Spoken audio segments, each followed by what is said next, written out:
Mesdames, Messieurs, chers amis, chers camarades, les orateurs qui viennent de se succéder à la tribune de ce forum vous ont tous exprimé les uns après les autres, chacun avec son cœur, avec sa foi, l'attachement charnel qui est le leur à l'égard de la mère patrie, les moyens que nous devons mettre en œuvre pour la protéger, la défendre et la sauver.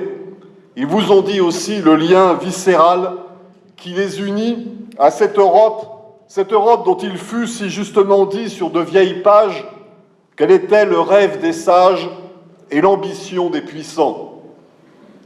Rêve des sages, car comment ne pas voir que cette histoire qui est la nôtre, héritée des plus anciens peuples de notre continent, enrichie par la Grèce, puis par Rome et transcendée par le christianisme, si elle s'est construite dans le bruit et la fureur des combats dont nous estimons à juste titre aujourd'hui avec notre regard qui est celui du présent, qu'ils étaient fratricides, mais dont nous savons aussi qu'ils furent nécessaires à sa structuration autant que le furent codes, tablettes et parchemins, s'est accompli dans une marche mystérieuse vers une unité de destin.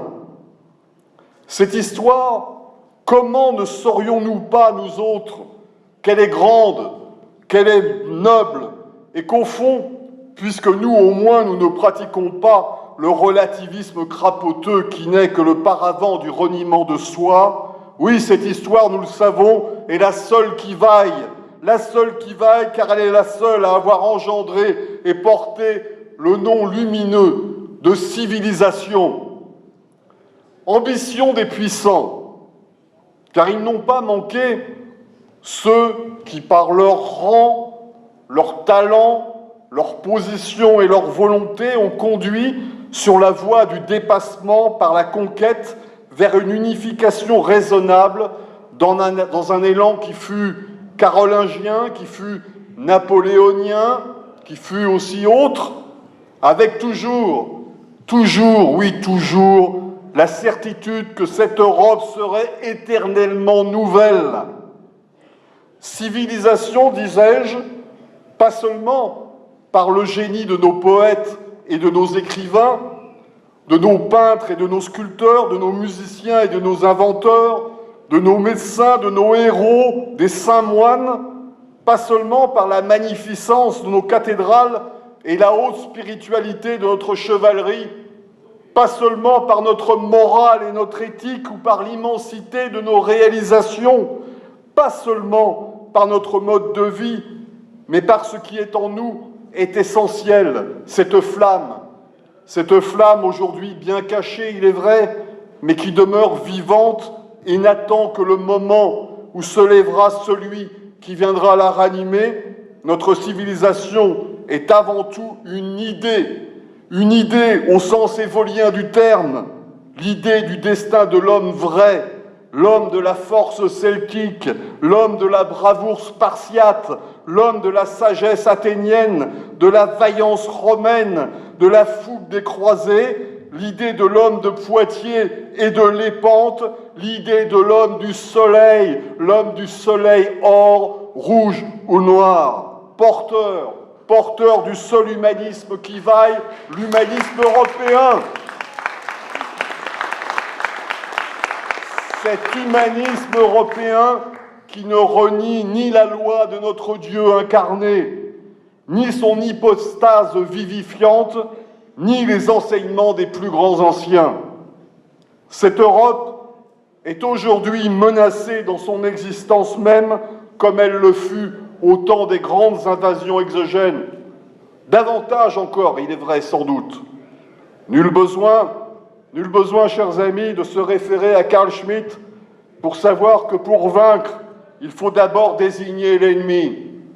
L'ennemi, cela a été dit, c'est la financiarisation, c'est la déferlante migratoire voulue, théorisée et organisée pour ce qu'elle est, le moyen du grand remplacement, de la grande partouze mondialiste, où s'entremêleront pour les siècles des siècles les corps du hasard venus de tous les continents. L'ennemi, c'est l'islamisme qui en est la conséquence, pas seulement le terrorisme islamique, qu'il soit le fait de groupes organisés ou de fous d'Allah isolés ou soi-disant isolés. Non, l'islamisme de proximité, celui qui nous ronge, qui s'impose avec le financement arabe dans nos cités livrées à la charia, mais aussi par capillarité dans les esprits français en voie d'orientalisation galopante.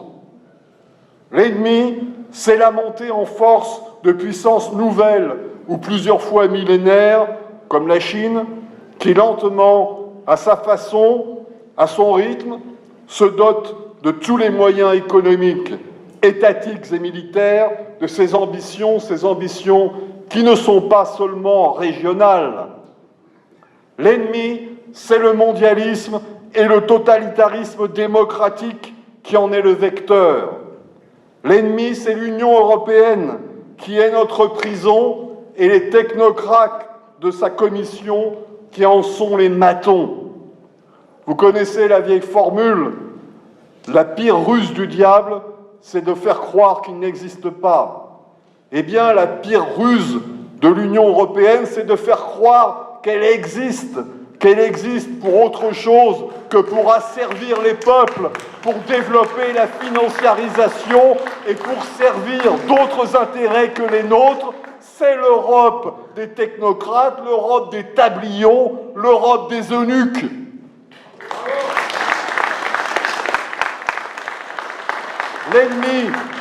L'ennemi, et quelle que soit par ailleurs la sympathie que nous pouvons avoir ici ou là, à tort ou à raison pour Donald Trump, c'est Washington et son impérialisme brouillon, permanent, jamais démenti. L'ennemi, enfin, et surtout, c'est nous. C'est le renoncement, cette tentation mortifère de nos peuples à l'abandon et au découragement qui fait de l'Europe la méduse que l'on sait, flottant entre les eaux tièdes de l'impuissance. Dès lors, chers amis, chers camarades, notre combat est clair. C'est un combat de libération nationale et civilisationnelle. Ce combat, nous devons bien sûr le mener ici et maintenant, chacun dans chacune de nos nations européennes, afin d'y accéder aux responsabilités de l'État. Ce combat, nous devons le mener à l'extérieur des systèmes partisans établis, en rassemblant les énergies sans nous compromettre dans d'utopiques coalitions dont nous ne serions pas les maîtres. Les unions à la base sont utiles et elles sont sans doute nécessaires, mais l'union des droites est aujourd'hui un leurre et un miroir aux alouettes juvéniles. Ce combat, nous devons le mener sur le plan politique. Le combat des idées, lui aussi, est nécessaire, nous le savons, mais il n'est qu'un élément du tout. Notre devoir est politique, politique d'abord, politique toujours. Au commencement, chers amis, n'est pas le verbiage. Au commencement n'est pas la métapolitique. Au commencement est l'action. Conquérir le pouvoir d'État pour ensuite dépasser les limites du strict souverainisme, pour construire enfin une Europe de la force, de la puissance et de la vie. Voilà où est notre devoir militant. Chers amis, chers camarades, pas de découragement, jamais de découragement, nous ne céderons pas. La décomposition de nos sociétés est réelle et évidente. Eh bien, faisons-en un atout. L'ordre peut venir, doit venir, et viendra du chaos, et nous y entrons à grands pas. Nul autre que nous, nationalistes, n'accomplirons ce qui doit l'être. Alors unissons-nous une bonne fois pour toutes, et tout redeviendra possible. Militez, militez, militez!